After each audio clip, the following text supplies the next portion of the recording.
Hi friends, మీకు ఇప్పుడు సంజీవి లాంటి సంజీవిని అలాంటి ఒక మొక్కను చూపిస్తున్నాను. అది దేనికి ఉపయోగపడుతుందో నేను ఆ ఉపయోగాలు చెప్తాను. మొక్క రోడ్లమ్మటి, పొలం గట్లమ్మటి ఉంటుందండి. అది తెల్ల గలిజేరు అంటారు దాన్ని. నేను ఇప్పుడు పొలం గట్టు వైపు వచ్చాను, అందువల్ల మీకు ఈ వీడియో చేయగలుగుతున్నాను. తెల్ల గలిజేరు, దానివల్ల ఎన్ని ఉపయోగాలు ఉన్నాయో చెప్తాను. సంజీవిని అని ఎందుకు అన్నాను అంటే, దానికి సంజీవినితో పాటు తగ్గించే రోగ నిరోధక శక్తి దానిలో ఉంది. అందువల్ల మీకు ఆ మొక్క చూపించడానికని వచ్చానండి. ఆ మొక్క చూపిస్తాను.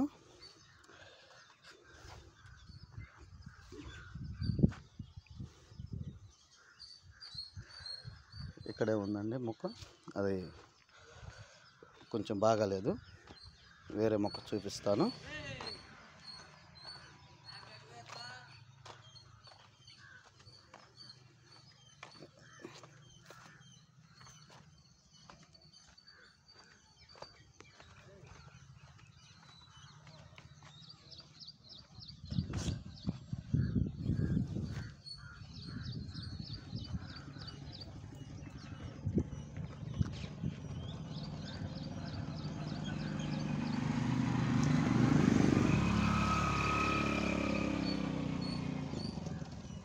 ఇదిగోండి మొక్క, ఆకు ఇలా ఉంటుంది.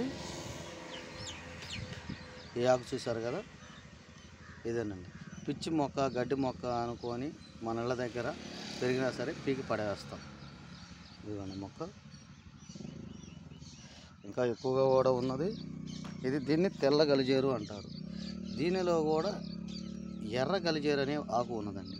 ఎర్ర గలిజేరు కూడా మీకు ఇప్పుడే చూపిస్తాను. ఈ మొక్క వల్ల ఉపయోగం: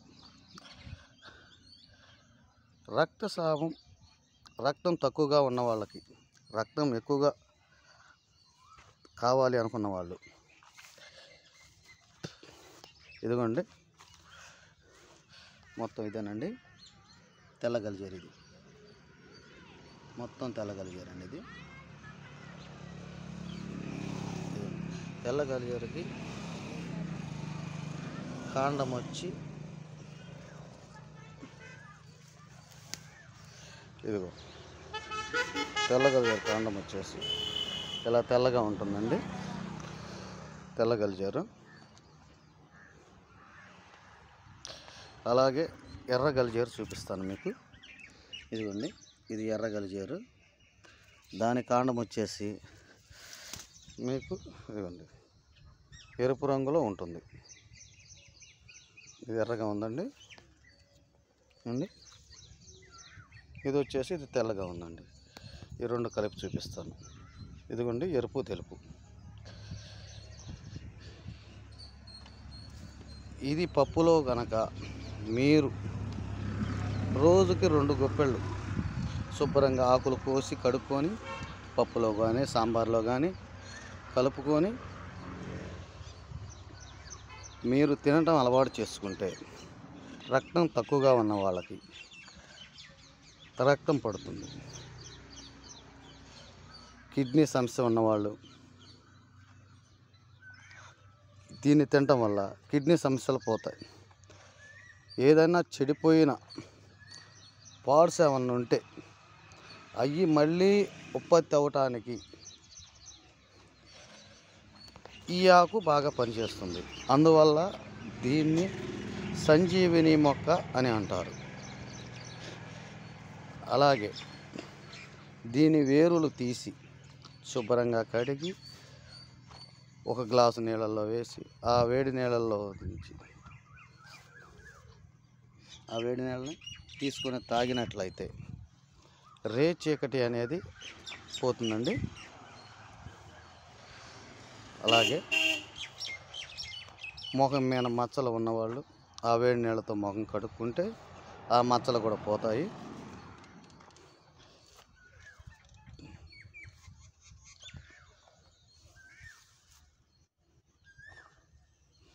అలాగని గర్భిణీతో ఉన్నవాళ్ళు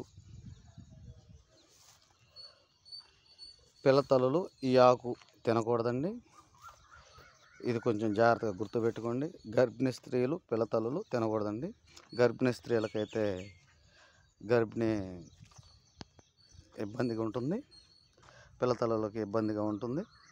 ఆ వాళ్ళ వాటికి మాత్రం తినకూడదండి. విడిగా ఎవరైనా సరే తినవచ్చు. ఈ వేరు తీసుకొని వేడి చేసి తాగటం వల్ల ఒక 5 నిమిషాలు వేడి చేసుకొని తాగటం వల్ల 5-10 నిమిషాలు వేడి చేసుకొని తాగటం వల్ల విష జ్వరాలు ఏమన్నా ఉన్నా కానీ ఎమ్మటే పోతాయండి. ఇదిగోండి చెట్టు ఇందా చూపించాను కదా, ఇదేనండి. విష జ్వరాలు ఉన్నా సరే తుడిచిపెట్టుకొని పోతాయి. ఇది చూపించడానికని మీకు వచ్చానండి. ఇంకా వీటిలో ఉపయోగాలు ఇంకా ఉన్నాయి. మేము పెద్ద పెద్ద పుస్తకాల్లో చదివిన వాళ్ళు మాకు చెప్తే మేము ఆకు చూసి అక్కడి నుంచి వచ్చి మీకు చెప్తున్నామండి. ఇంకా దీనిలో ఉపయోగాలు ఉన్నాయి. అవి మొత్తం మళ్ళీ రెండో వీడియోలో చెప్తానండి. ఇది మాత్రం జాగ్రత్తగా గుర్తుపెట్టుకోండి. గర్భిణీ స్త్రీలు వాటికి వాడకూడదు, పిల్లతల్లులు వాడకూడదు. ఎవరైనా సరే వాడవచ్చు. పచ్చకామెరలు ఉన్నవాళ్ళు రోజుకి